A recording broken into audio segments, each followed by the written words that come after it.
कुछ भी तो नहीं वैसा जैसा तुझे सोचा था, जितना तुझे चाहा था।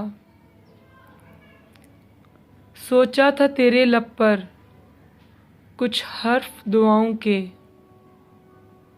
कुछ फूल वफाओं के महकेंगे मेरी खातिर।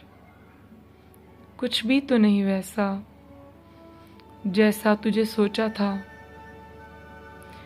महसूस ये होता है दुख झेले थे जो अब तक, बेनाम मुसाफत में, लिखने की मोहब्बत में, पढ़ने की ज़रूरत में, बेसूद रियासत थी।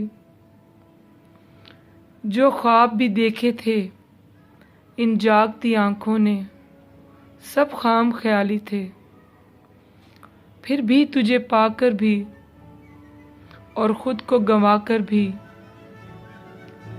इस हफ्स के मौसम की खिड़की से हवा आई।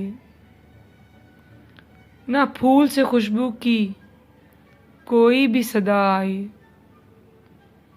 अब नींद है आँखों में, ना दिल में वो पहली सी ताज़ा सुखन आ आई।